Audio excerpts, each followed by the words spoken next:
उस्मान तारिक पर आज ध्यान से, क्योंकि अभी तक हम उनको टीवी पर देख रहे थे। आज क्योंकि ये मैदान में इन्होंने प्रैक्टिस की है, इन्होंने ये प्रैक्टिस ग्राउंड में प्रैक्टिस नहीं की है, इन्होंने मेन ग्राउंड में प्रैक्टिस की है। सो उस्मान तारिक का जो मैंने 2-3 चीजें जो आज नोट की वो ये थी, he is actually very tall, 6 foot 4 inch है। टीवी पे पता चलता है, बट अब आप देखा, और मैं जहां पर खड़ा था वो आप मान लें कि फाइन लेग एरिया पे या स्क्वायर लेग एरिया पे मैं खड़ा हूं। सो आपको ना उस स्पिनर की ट्रेजेक्टरी ज्यादा बेहतर दिखती है। तो ऑब्वियसली आप जब मैदान में देखोगे उनको, आप देखोगे कि वो रुकते हैं, 2-3 सेकंड का पॉज है। और बैट्समैन के लिए दिक्कत होती है, बिकॉज बैट्समैन बचपन से एक ट्रिगर मूवमेंट करता है जब बॉलर लोड कर रहा होता है। सो लोड वो करने जाता है, बैट्समैन ट्रिगर मूवमेंट लेता है, लेकिन वो रुक जाते हैं, तो 2 सेकंड वो जो है एडवांटेज है। बट वो बॉल बहुत धीमे फेंकते हैं। ऑनेस्टली मैं आपको एक बात बताऊं, टीवी में उसको लग रहा था उस दिन कि वो टॉस कर रहे हैं और वो बॉल धीमे फेंकते।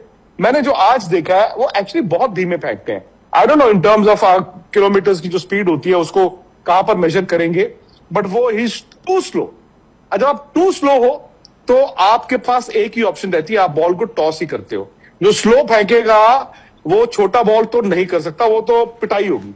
तो जब वो ऊपर फेंकेगा तो बैट्समैन, एक तो सरफेस भी थोड़ा स्लो है और बॉल और स्लो आती है बैट पे, तो आप जो हिट मारने जाते हो वो थोड़ा सा आपको, मतलब वो फंसने का डर रहता है। बट मैंने जो यहां से देखा है आज, मतलब जो हवा टीवी पे दिखता था, टू बी वेरी ऑनेस्ट, ठीक है, मतलब उनका एक्शन थोड़ा अनयूजुअल है, एक्शन साफ है, थोड़ा अनयूजुअल है। वो जो रुकते हैं वो उनके लिए एक एसेट है, but he is too slow. और टू स्लो में क्या होगा, आप स्वीप मारने वाला बैट्समैन, और सूर्य कुमार यादव तरह तरह की स्वीप मारते हैं, रिवर्स स्वीप मारते हैं, और जो बैट्समैन अपने आप को बैक कर सकता है इस मैदान में, क्योंकि लंबी बाउंड्री है, मिड विकेट की बाउंड्री भी लंबी है, सीधी बाउंड्री भी लंबी है, जो बैट्समैन अपने आप को बैक करेगा कि मैं अगर इसको खड़े खड़े मारूंगा तो मैं स्टैंडों में फेंक सकता हूं। फेंक कोई भी सकता है, लेकिन जब आप श्योर नहीं होते ना तो आपकी हिट आधी लगती है, अब आधे में मर जाते हो, जैसे यूएस के साथ हुआ। सो हार्दिक पांड्या मैंने बात की थी, शिवम दुबे लेफ्ट हैंडर होने के बावजूद, ये 2 ऐसे बैट्समैन है, हमने देखा यार ये जो हिट मारते हैं बड़ी लंबी मारते हैं। सो जो batsman can take him on, जो अब देखो बॉलर के हाथ से बॉल निकल ही गया तो फिर तो बैट्समैन के पास है ना वो स्पिनर के लिए 2 सेकंड, तो वो बैट्समैन मुझे लगता है कि उस्मान तारिक को तोड़ सकता है।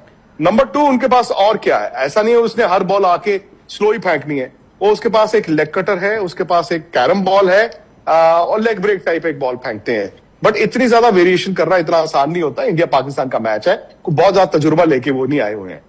अब वो उनके पास जो तेज बॉल वो फेंकते हैं, राउंड आर्म जो तेज फेंकते हैं, अब तेज बॉल मैंने पिछले मैच में भी देखा था, कुछ एक ऐसी थी जो ऑफ स्टंप के बाहर थी, कट वाला चौका था, फिर वो वाइडे भी फेंकते हैं।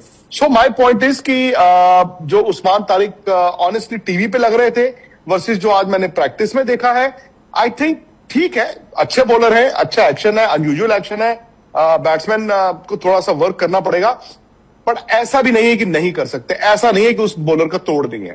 और यह भी हो सकता है इस तरह के बॉलर का अगर खराब दिन आया